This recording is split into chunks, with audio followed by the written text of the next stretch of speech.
안녕하세요. 저는 50대 초반의 여성입니다. 늘 힘들기만 했던 제 인생에 5년 전 기적이 찾아왔던 이야기를 해보려고 해요. 저는 보육원에서 자라 늘 가족이 있는 사람들을 부러워했어요. 그래서 꼭 좋은 사람을 만나서 가정을 이루는 게 꿈이었어요. 고등학교를 졸업하고 보육원을 나오면서 어느 작은 회사에 취직을 하게 됐어요. 공장에서 일을 하고 옆에 있는 기숙사에서 자취할 수 있는 곳이었어요. 열심히 돈을 모아서 혼자 자취할 만큼 컸어요. 나만의 공간을 가지고 싶었거든요. 그렇게 돈을 모으는데 열중했던 어느 날 남편을 만나게 되었어요. 사무직이었던 남편이 공장에 샘플을 전달하러 왔다가 저와 만나게 된 건데요. 저는 그때 공장 사무실에서 격리를 하고 있었어요. 남편은 제가 마음에 들었는지 처음 만났을 때부터 친근하게 말을 걸었고 그런 남편이 좋았습니다. 친절하고 따뜻하게 대하는 사람이 별로 없었으니까요. 처음 받아보는 친절의 마음을 뺏겼던 것 같아요. 남편과 6개월 정도 사귀다가 결혼을 했습니다. 어릴 때부터 꿈꿔왔던 가족이 생긴다는 것에 너무 마음이 벅차서 그런 식 내내 울었던 기억이 나네요.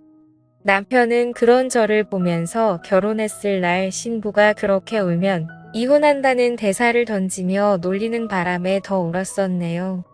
시어머니는 말이 없었고 묵뚝뚝해 보이셨지만 고아인 저를 받아주신 것만으로도 감사해서 처음 배웠던 날 큰절까지 울렸습니다. 그리고 누구보다 잘 살겠다고 약속했어요. 결혼 후 몇 년간은 별일 없이 잘 지냈어요. 두 아이가 태어났고 저는 애들을 키우려 남편 뒷바라지하려 매일 정신이 없어서 하루가 어떻게 가는지도 모르고 지냈어요. 그때 시어머니 댁에 반찬과 김장김치도 제가 다 했는데 지금 생각하면 그 많은 일을 어떻게 다 했나 엄두가 나지 않네요. 그런데 남편이 조금씩 변해갔어요. 원래 성품이 나았다고 하는 게 더 맞을 것 같아요. 언젠가부터 남편은 월급을 제대로 가져다 주지 않았는데 알고 보니 시어머니가 월급을 달라고 했다는 거였어요. 어머님이 당시에 월급을 달라고 하셨다. 그래도 우리가 쓸 것은 남기고 드려야지. 그렇게 다 가져다 드리면 애들은 어떻게 키우고 우리 생활비는 어쩌고. 지금 당장 내일 장볼 돈도 없는데 미리 말을 해주던가 라고 말하자 남편은 버럭 화를 냈어요. 아니 그동안 내가 가져다 준 돈 다 어쩌고 내일 장볼 돈도 없다고 그래. 그렇게 돈을 물 쓰듯 낭비하니까 엄마가 돈을 달라고 하셨지. 당신 진짜 어쩌려고 돈 관리를 그따위로 하는 거야. 저는 너무 황당하고 어이가 없어서 말했어요. 당신이 가져다 준 돈이 얼마나 된다고 그렇게 말해. 우리 생활비하고 적금 놓고 하면 빠짓해서 남는 것도 없어. 그건 당신이 제일 잘 알잖아. 그리고 내가 무슨 낭비를 해. 낭비할 돈도 없지만 난 몇 년째 옷도 하나도 안 사 입었어. 그렇게 말하면 나는 억울하지. 시끄러워.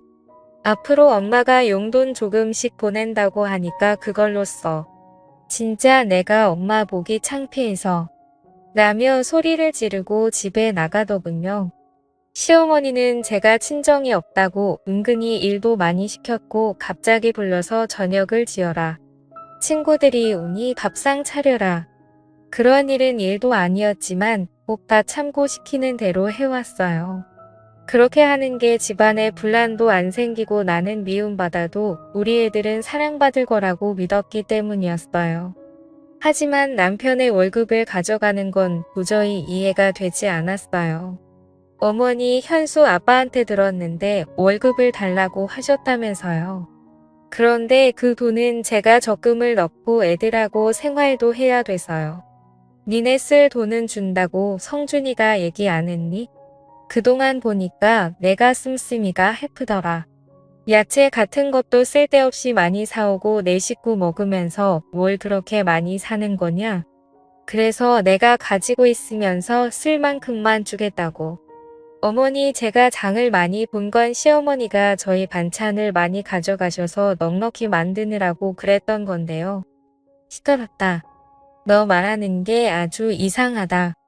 지금 나 때문에 돈을 많이 썼다는 거야. 그렇게 나오시니 저는 더 이상 아무 말도 할 수 없었어요. 그때부터 저는 시어머니에게 매주 조금씩 돈을 다 써야 했는데 그 돈으로는 애들한테 들어가는 걸 쓰기에도 부족했어요. 남편한테 사정을 얘기하고 용돈을 좀 나눠달라고 했지만 그냥 웃음만 치더군요. 내가 나가서 사람들 만날 때 돈 없어서 쩔쩔대야겠어? 사회생활하는 사람이 여유가 있어야지 언제 무슨 일이 생길 줄 알고. 막말로 갑자기 친구라도 만나면 내가 돈 한 푼 없이 가서 얻어먹기만 해야 돼. 다른 집 마누라들은 남편 자존심 채워준다는데 보고 잘한 게 없어서 그런가. 은근히 제가 구하라는 걸 피하냐고 그러더군요. 저는 너무 억울했지만 더 이상 아무 말도 하지 않았어요. 제 말이 통하지 않는다는 걸 몇 번의 경험을 통해서 알았으니까요. 저는 제가 할 수 있는 일들을 찾기 시작했고 집에서 할 수 있는 인형 눈 붙이기부터 밤 까는 일들을 했습니다. 손도 많이 가고 힘이 드는 거에 비해서 돈은 조금이었지만 그나마 집에서 애들을 보면서 할 수 있는 일이었어요. 사정이 이런데도 시어머니는 주는 돈을 더 줄이더군요. 요새 돈 좀 번다며? 그럼 더 안 줘도 되지?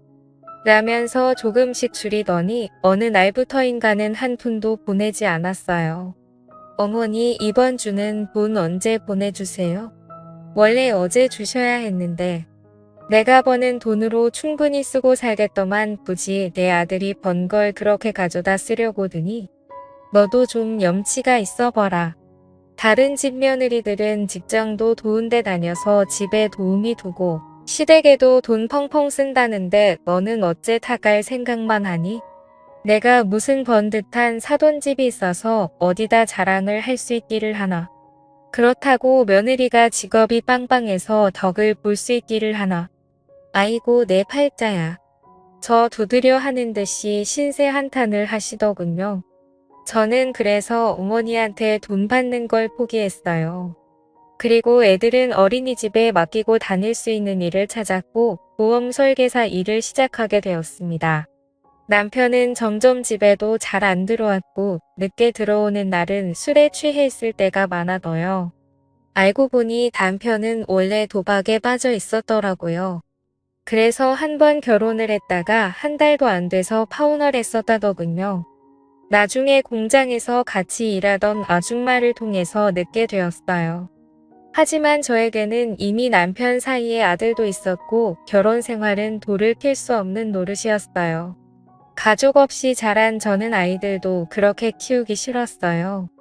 그래서 그저 나만 참으면 된다는 마음으로 보험 일을 하면서 악착같이 아들을 키웠어요. 다행히 아이들은 제 말이라면 자다가도 깨서 들을 만큼 착하게 잘 자라서 초등학교에서 공부도 곧잘 했어요. 그러던 어느 날 정말 저한테는 서러운 일이 터지고 말았습니다. 저와 큰아들 현수가 생일이 같아서 둘의 생일 기념으로 잡채를 만들고 아이들이 좋아하는 치킨을 만들어 주려고 양념을 다 묻혀서 냉장고에 넣어뒀는데 저녁에 집에 오니 아무것도 없는 게 아니겠어요? 딸아이 말로는 할머니가 와서 가져갔다는데 정말 기도 안 차더군요. 세상에 어느 할머니가 손주 생일날 선물은 못 줄 망정 생일 파티 음식을 가져가나요? 저는 우라통이 터져서 그 길로 시댁으로 쫓아갔어요. 어머니, 오늘 냉장고에 넣어둔 거요. 저랑 현수 생일이라서 만들어 놓은 거예요. 그걸 그냥 가져가시면 어떡해요? 그리고 제 생일은 그렇다고 쳐도 어떻게 현수 생일인데 이러실 수가 있어요? 손자 생일인데요. 기억은 하셨어요? 이게 진짜 못 배워먹어서. 야, 내가 지금 시어머니한테 하는 태도 이게 뭐냐? 뭐 생일? 그래, 너 말 잘했다. 너는 내 생일이라고 언제 뭐 그렇게 특별하게 해준 적이 있니? 너는 내가 내 아들 생일 기억 못한 것만 서운해.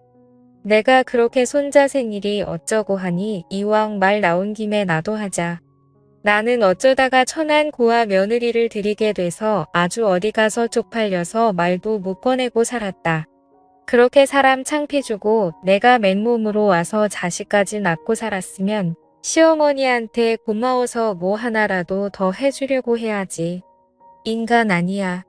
내가 성준이가 아니었으면 너는 아직 시집도 못 가고 공장에 있었어. 내 인생 피게 해줬으면 매일 감사하다고 해도 부족한 일 아니니? 처음에 만났을 때는 큰절을 하고 부산을 떨더니 내가 돈 좀 관리하고 집에 저녁 반찬거리 좀 가져왔다고 이렇게 쫓아와서 사람을 못 살게 보고 시건방을 떠. 너 그냥 나가. 나도 더는 못 봐주겠어. 계속 이럴 거면 혼자 나. 저는 애들을 두고 나가라는 말에 시어머니가 저한테 퍼부었단 막말을 그저 다 흘려듣고는 집으로 얼른 돌아갔어요. 남편은 역시나 집에 들어오지 않았고 새벽동이 틀 무렵 제가 출근하려고 일어날 때 술에 취해 들어와서 씻지도 않고 잠이 들었어요. 정말 모든 걸 놔버리고 도망가 버릴까 하는 생각이 굴뚝 같았어요. 하지만 애들한테 부모 없는 삶을 물려주고 싶지 않아서 참았습니다. 그러던 어느 날 저는 보험계약을 하는 분과 이야기를 하다가 경찰의 가족찾기라는 프로그램이 있어서 거기에 DNA를 등록하면 가족을 찾아준다는 말을 듣고는 경찰서를 찾아가서 DNA를 등록하게 되었어요. 혹시라도 제 가족 중에 누군가가 있을지 모른다는 희망을 가지고 말입니다. 그만큼 시어머니와 남편이 제게 주는 사랑은 너무나 컸습니다. 하지만 시간이 지나도 연락은 오지 않았고 저도 처음에는 궁금해서 몇 번은 경찰서도 찾아가 보고 연락도 해봤지만 아무 성과가 없자 그냥 포기를 하고 살게 되더군요. 그리고 반년 후 남편은 회사에서 정리해고를 당했어요. 전화로 딸에게 아빠가 정리해고됐다며 집에 있는다는 이야기를 듣고 서둘러서 들어가 보니 시어머니가 계시더군요. 저는 얼른 애들을 학원에 보냈어요. 시어머니나 남편의 표정이 심청치 않았으니까요. 이제 매달 상준이가 주던 월급은 내가 줘야겠다. 내가 요새는 애들 아빠보다 잘 번다는 것 같던데 난 그냥 상준이가 주던 만큼 안 줘도 된다. 어머니, 저는 제 월급 못 드려요. 애들 학원비도 많이 나가고 앞으로 대학 보내려면 지금보다 돈도 더 많이 필요해요. 안 그래도 요즘 보험 계약하는 사람들이 줄어서 많이 어려워요. 그리고 저 그렇게 많이 버는 거 아니에요. 너는 아무것도 없이 시집와서 이만큼 살아놓고도 내 거 챙기겠다고 그러는 거야. 내가 감히 우리 엄마한테 따박따박 말 대답을 해? 내가 항상 이런 식으로 엄마를 대했구나. 그런 식으로 말하지 마. 나도 할 만큼 했어. 이건 내가 잘 먹고 잘 살겠다는 거 아니잖아. 우리 현수랑 현아를 위해서 그런 거라고. 어머니는 그동안 당신한테 가져간 돈도 아직 있는데 그거 안 쓰고 모아주신다고 했다며? 그럼 진짜 그 돈 쓰면 되잖아. 너 진짜 간도 크다. 내가 꼭 우리 아들이 힘들게 번 돈을 쓰라는 것처럼 말하는구나. 내 아들 돈이 그렇게 없으니 그 돈을 막 쓰겠다고 하는 거야. 당신, 이제 됐고 큰 소리 마. 그럼 엄마는 현수 생각은 안 한다는 거야. 둘은 앞뒤가 안 맞는 말을 하면서 저를 잡아먹을 것처럼 굴었어요. 그래도 저는 물어날 수 없었어요. 제가 버는 건 분명히 한계가 있는데 시어머니가 돈을 달라는 대로 그렇게 줬다가는 언제 또 낭패를 당할지 모를 일이었어요. 남편은 제가 계속 돈을 안 넣을 것 같자 이제는 자기 용돈만이라도 달라더군요. 그건 어머니가 전에 당신 돈 가져가신 거에서 주셔야 될 것 같은데 당신 돈 우리한테 쓰는 건 아까워도 당신이 쓰는 거지만 주실 거야. 아니 진짜 이 여자가 왜 자꾸 내 돈을 꺼내 쓰라고 난리야. 남편은 길길이 날뛰었고 그 뒤로 집에서 자주 행패를 부리고 돈 내놓으라고 소리를 질렀어요. 저는 아이들이 남편 때문에 피해보는 것이 싫어서 몰래 밖에서 만나서 돈을 주며 학원으로 바로 보내고는 했습니다. 아이들은 저에게 저런 사람은 아빠도 아니고 할머니도 아니라면서 남보다 더하다고 이혼하고 편하게 혼자 살으라고 했습니다. 이제 겨우 중학교 2학년인 딸아이가 하는 말에 가슴이 찢어질 것 같았어요. 그래도 저는 저런 아빠라도 애들한테 있는 게 낫다고 생각했어요. 그래야 나중에 애들이 지금 제가 겪는 서름을 겪지 않을 테니까요. 그렇게 몇 달이 지났는데 하루는 녹초가 돼서 집에 들어가려고 하니 문이 열리지 않는 거예요. 현관 비밀번호를 몇 번이고 다시 눌러서 경고음이 울렸지만 문이 열리지 않았어요.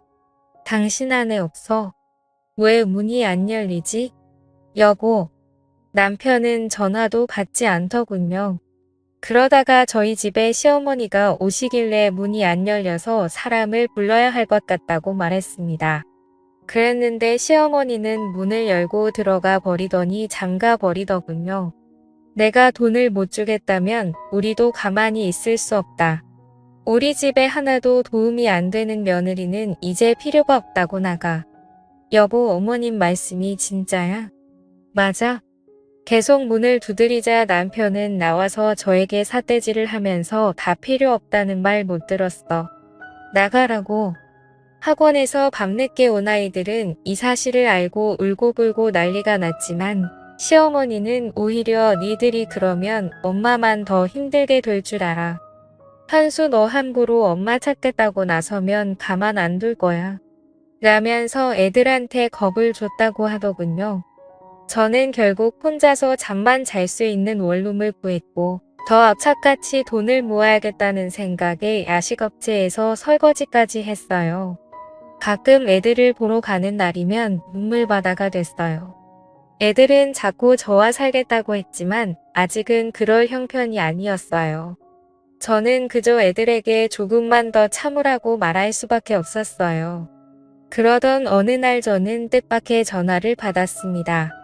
가족 찾기에 등록한 DNA와 일치하는 사람들이 나타났다는 거였어요. 너무 믿기지 않아서 경찰서로 쫓아가니 지난주에 어떤 할아버지가 어렸을 때 잃어버린 딸을 찾고 싶다고 오셨는데 DNA 검사 결과 가족인 것으로 밝혀졌다고 말해주는데 저는 입이 다물어지지 않았어요. 저는 그날 제 가족이라는 분들과 만났습니다. 진짜 제가 맞아요. 거짓말 아니죠? 제 가족 맞죠? 정말이죠? 제가 몇 번이고 얘기를 하자 그분들은 저를 껴안으며 펑펑 우셨어요. 알고 보니 제가 3살이 되던 해 할머니가 어떤 무당한테 제가 집에 있으면 가세가 기운다는 말을 듣고 가족들 몰래 저를 보육원에 버리셨다는 거예요. 할머니는 저를 잃어버렸다고 거짓말하셨다가 돌아가시기 직전에 사실대로 말씀하셨다고 하네요. 그러다가 제 어머니가 중병에 걸려서 돌아가시기 전 저를 꼭 보고 싶다고 하셔서 혹시나 하는 마음에 저를 찾게 되었다고요. 저만큼이나 가족들도 힘든 생활을 보냈구나 생각하니 눈물이 앞에 가렸어요. 그리고 제 이름은 이유미가 아닌 박혜선이라는 것도 알게 되었습니다. 저는 가족들에게 이끌려 어머니를 보러 병원으로 갔어요. 엄마 혜선이요. 엄마가 그렇게 보고 싶어하는 혜선이 왔어요. 오빠가 하는 말에 주무시고 계시던 엄마는 눈을 뜨시고 앙상한 손을 뻗어 제 손을 잡으셨어요. 엄마. 저는 다른 말이 나오지 않아서 그저 엄마라고만 하면서 울었습니다. 어머니는 병원에서 제 손을 잡아보시고는 며칠 뒤에 세상을 떠나셨습니다. 만나자마자 이별한 어머니지만 저는 어머니를 만난 게 너무 감사하기만 했어요. 아버지는 대기업에서 임원으로 계시다가 은퇴하셨고 오빠 부부는 대학 교수이고 남동생은 치과 의사였어요. 갑자기 생긴 제 가족들은 다들 너무 근사해서 기가 죽거든요. 혜선아, 너를 부끄럽게 생각하면 안 되다. 넌 내가 있던 환경에서 최선을 다해서 살았고 그래서 우리를 다시 만났잖아. 나는 우리 딸이 너무 자랑스럽다. 저는 아버지의 말에 눈시울이 붉어졌어요. 정말 내 아버지라서 이렇게 내 마음을 알아주나 싶은 생각이 들었어요. 아버지는 엄마 단둘이 살고 계셨는데 엄마를 보내고 혼자가 되었으니 당분간 저와 같이 살고 싶다고 하셨어요. 저는 그게 너무 좋기도 했지만 애들이 걸렸어요. 그래서 일단 제 사정을 오빠한테 얘기했어요. 아버지한테 말하면 충격받으실까봐 걱정이 됐거든요.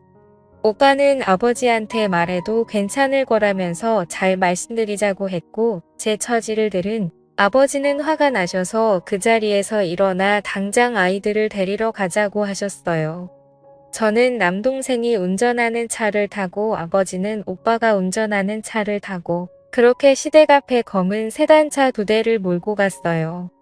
제가 벨을 누르자 시어머니는 저인 것을 확인하시고 막말부터 퍼부셨어요. 내가 무슨 낯짝으로 여기까지 왔냐? 이제 돈 좀 내놓을 생각이 들어.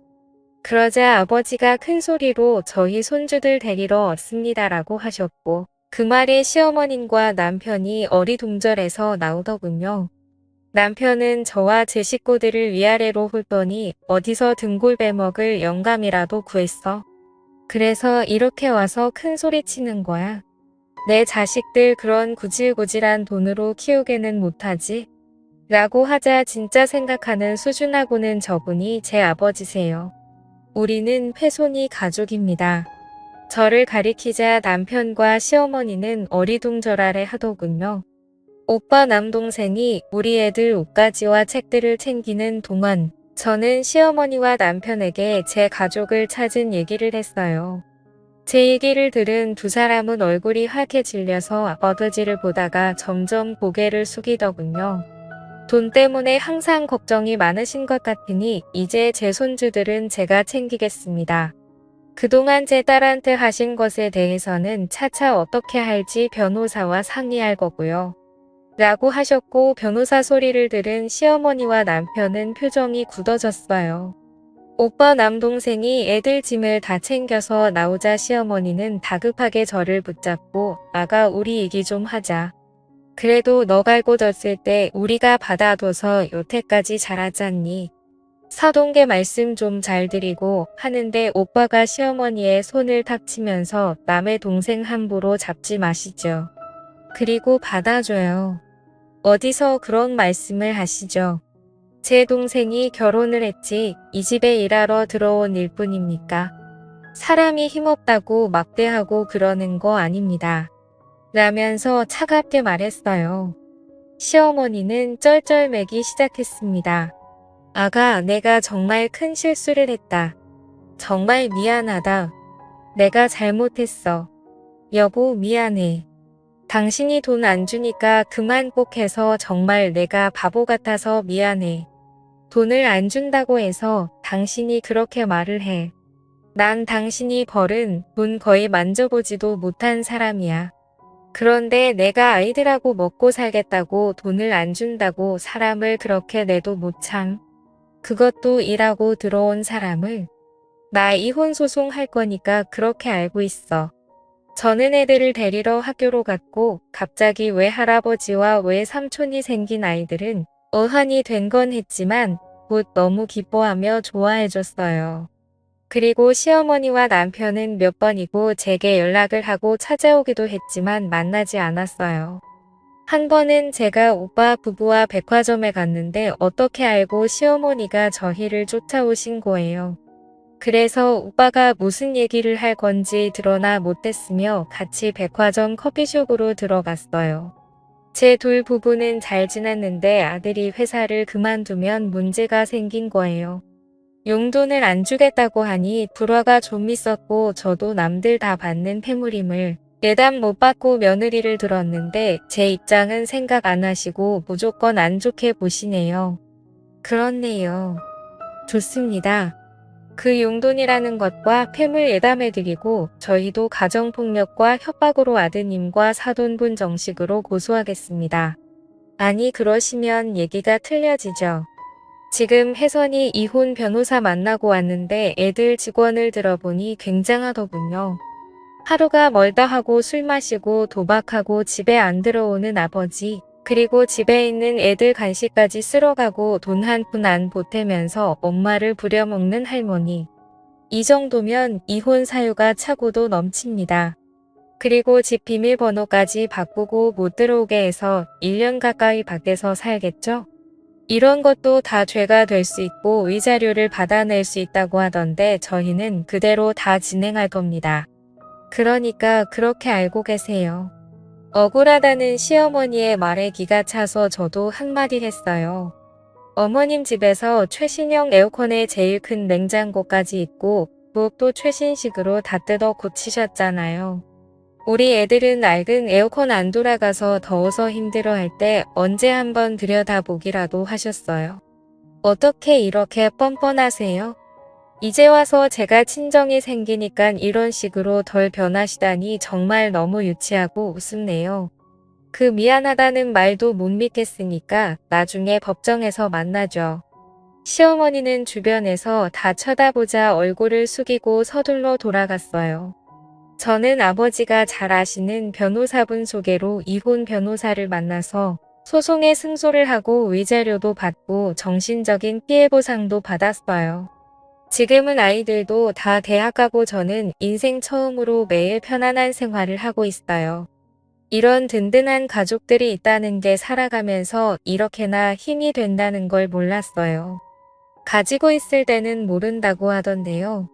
많은 분들께서 가족이라는 존재가 원래 있었기 때문에 너무도 당연한 거라서 소중함을 잘 못 느끼실지도 모르겠어요.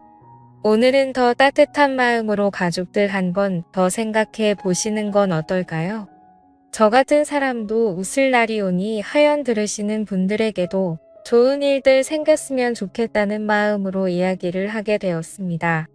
그럼 다들 행복하세요. 들어주셔서 감사합니다.